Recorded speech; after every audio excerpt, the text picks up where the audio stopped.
Telangana cabinet sub కమిటీతో CM Revanth Reddy భేటీ అయ్యారు. 500 రూపాయలకే గ్యాస్ సిలిండర్, 200 యూనిట్ల ఫ్రీ కరెంటు విధానాలపై మంత్రులతో సీఎం చర్చించారు. ఇక ఈ 2 గ్యారంటీల అమలుకు సంబంధించి 10 రోజుల్లో గైడ్లైన్స్ విడుదల చేయాలని సీఎం రేవంత్ రెడ్డి నిర్ణయించారు. ఈ సమీక్ష డిప్యూటీ సీఎం భట్టి విక్రమార్క, మంత్రులు ఉత్తమ్ కుమార్ రెడ్డి, శ్రీధర్ బాబు, పొంగులేటి శ్రీనివాసరెడ్డి పాల్గొన్నారు. JICA India chief representative Saito మిత్సునోరితో సీఎం రేవంత్ రెడ్డి అలాగే డిప్యూటీ సీఎం భట్టి విక్రమార్క సమావేశమయ్యారు. మెట్రో రైల్ విస్తరణ, మూసీ నది పరివాహక అభివృద్ధిపై తక్కువ వడ్డీకి రుణాలు, వివిధ విభాగాల్లో పెట్టుబడులపై వారు చర్చించారు. ప్రభుత్వ ప్రతిపాదనపై సైటో సానుకూలంగా స్పందించిందని చెప్పారు.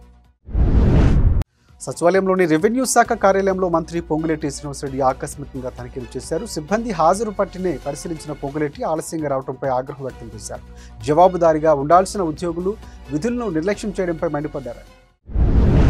ఆధునిక వ్యవసాయం విత్తన పరిశోధనలో సుజాతనగర్ రవి సీడ్స్ అంతర్జాతీయ ఖ్యాతి గడించిందని మంత్రి తుమ్మల నాగేశ్వరరావు పేర్కొన్నారు. సుజాతనగర్ మండలం సింగభూపాలెంలోని తుమ్మల పర్యటించి విత్తనాల పరిశోధనలు, తోటలు పరిశీలించారు. టమాటా, మిర్చి పంటలపై వ్యవసాయ నిపుణులతో చర్చించారు. కూరగాయల విత్తన పరిశోధనలో రవి హైబ్రిడ్ సీడ్స్ రైతాంగంకు ఎంతో మేలు చేస్తుందని, ఆధునిక సాగు పద్ధతుల్లో ఎక్కువ దిగుబడి ఇచ్చే విత్తనాలు తయారు చేస్తున్నారంటూ అభినందించారు.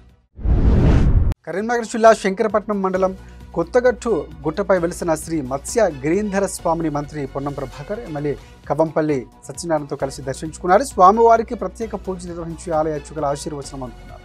భక్తులకు విశ్వాసం కలిగించే దేవాలయం మత్స్య గిరీంద్ర స్వామి దేవాలయమని కొనియాడారు. దేవాలయ అభివృద్ధికి పాటుపడతామని స్పష్టం చేశారు. కేంద్ర మంత్రి బీజేపీ చీఫ్ కిషన్ రెడ్డి మేడారంలో పర్యటించారు. సమ్మక్క సారలమ్మను ఆయన దర్శించుకున్నారు. వనదేవతలకు నిలువెత్తు బంగారాన్ని సమర్పించారు. మేడారం జాతరకు జాతీయ పండుగ గుర్తించాలంటూ ఇటీవల వస్తున్న ప్రతిపాదనలపై కిషన్ రెడ్డి స్పందించారు. మేడారం జాతరకు జాతీయ పండుగ హోదా కల్పించాలని చాలా మంది అడుగుతున్నారని వెల్లడించారు. అయితే జాతీయ పండుగ అనే విధానం ఎక్కడ లేదని, అందువల్ల మేడారం జాతరను జాతీయ పండుగ గుర్తించడం సాధ్యం కాదని స్పష్టం చేశారు. తెలంగాణ బీజేపీ స్టేట్ చీఫ్గా బండి సంజయ్ని తొలగించడంపై కాంగ్రెస్ నేత జగ్గారెడ్డి కీలక వ్యాఖ్యలు చేశారు. అసెంబ్లీ ఎన్నికల్లో కేసీఆర్కు నష్టం కలగకూడదని బీజేపీ బండి సంజయ్ని తొలగించిందన్నారు. ఇక కాంగ్రెస్ పవర్లోకి రావడం బీజేపీకి ఇష్టం లేదని చెప్పారు. బీజేపీ విమర్శలను కాంగ్రెస్ సీరియస్గా తీసుకోవాల్సిన అవసరం ఉందని చెప్పారు.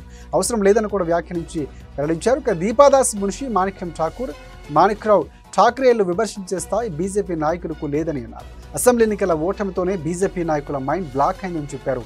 కాంగ్రెస్ పార్టీ అధికారంలోకి వచ్చినప్పటి నుంచి బీజేపీకి నిద్ర పట్టడం లేదని వ్యాఖ్యలు చేసి విమర్శించారు. ప్రభుత్వం కూలిపోతుందని కొన్ని రాజకీయ పార్టీలు ప్రగల్భాలు పలుకుతున్నాయని, సమ్మక్క సారక్క దయవల్ల ఎవరూ తమ ప్రభుత్వాన్ని టచ్ కూడా చేయలేరంటూ మంత్రి పొన్నం ప్రభాకర్ అన్నారు. ప్రజల చేత ఎన్నుకోబడిన ప్రభుత్వం ప్రజాప్రభుత్వం అని, ప్రజాస్వామ్య వ్యవస్థలోనే ప్రభుత్వంపై కుట్ర చేస్తున్నారని మండిపడ్డారు. కిషన్ రెడ్డి కాంగ్రెస్ ప్రభుత్వంపై ఇష్టం వచ్చినట్లు మాట్లాడుతున్నారని, తమ ప్రభుత్వాన్ని టచ్ చేస్తే అమ్మవారు ముట్టికాయలు వేస్తారంటూ హితవు పలికారు. విజయ సంకల్ప యాత్రకు ప్రజలు భ్రమరథం పడుతున్నారని, 10 ఏళ్ల కాలంలో బీజేపీ దేశంలోనే తెచ్చిన మార్పులు ఈ యాత్ర ప్రజలకు తెలియజేస్తున్నామంటూ ఢీకార్ను స్పష్టం చేశారు. ఆర్థిక వ్యవస్థను నిలువరించి దేశాన్ని ఆదర్శంగా నిలపడంటూ ప్రధాని మోదీని కొనియాడారు. బీజేపీ విజయ సంకల్ప యాత్రను చూసి బీఆర్ఎస్, కాంగ్రెస్ పార్టీలు ఓర్వలేకపోతున్నాయంటూ ఫైర్ అయ్యారన్నారు. కేంద్రంలో కాంగ్రెస్ పార్టీ అధికారంలోకి వస్తే తప్ప రాష్ట్రంలో పథకాలు అమలు చేయలేమని ముఖ్యమంత్రి అన్నాడంటూ బీజేపీ నాయకులు కామారెడ్డి ఎమ్మెల్యే కాటేపల్లి వెంకటరమణరెడ్డి తెలిపారు. అధికారంలోకి రావడం కోసం కాంగ్రెస్ పార్టీ నోటికొచ్చిన హామీలు ఇచ్చిందని విమర్శించారు. బీఆర్ఎస్ పగిలిన డ్యాములు కట్టి ఉద్యోగాలు ఇవ్వక నిరుద్యోగులు మోసం చేసిందని మండిపడ్డారు.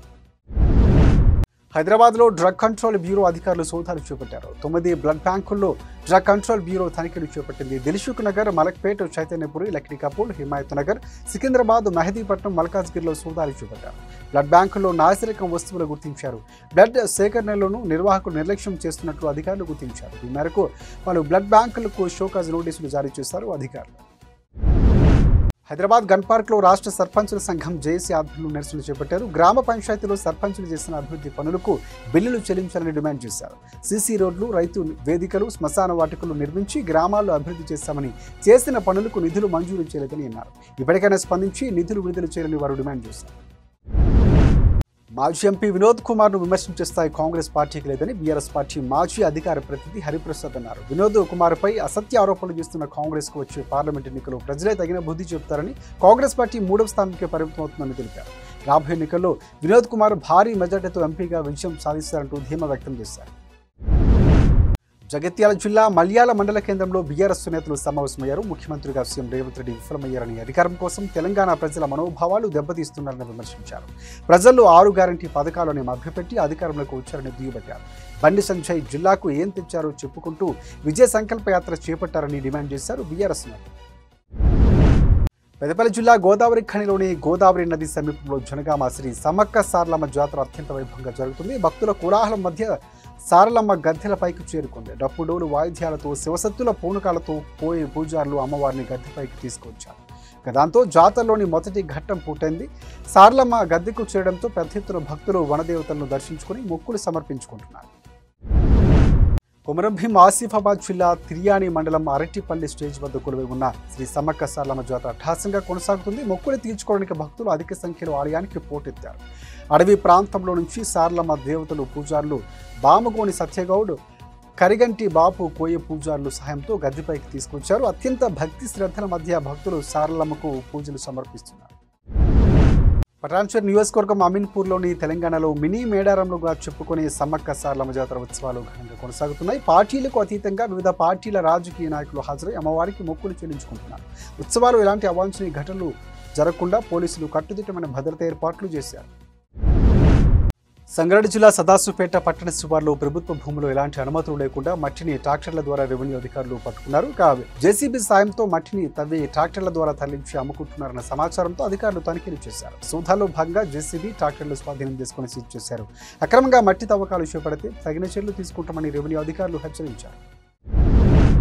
సంగారెడ్డి జిల్లాలో పిల్లలు ఎత్తుకు వెళ్లేందుకు వచ్చాడనే అనుమానంతో స్థానికులు ఓ వ్యక్తిని చితకబాదారు. వ్యక్తిని పట్టుకుని స్తంభానికి కట్టేసి చితకబడారు. ఆ తర్వాత పోలీసులకు అప్పచెప్పారు. బైపాస్ రోడ్లోని పలు కాలనీలో అనుమానాస్పదంగా తిరుగుతున్నాడని స్థానికులు పోలీసులకు తెలిపారు. ఘటనపై పోలీసులు కేసు నమోదు చేసుకుని దర్యాప్తు చేపట్టారు.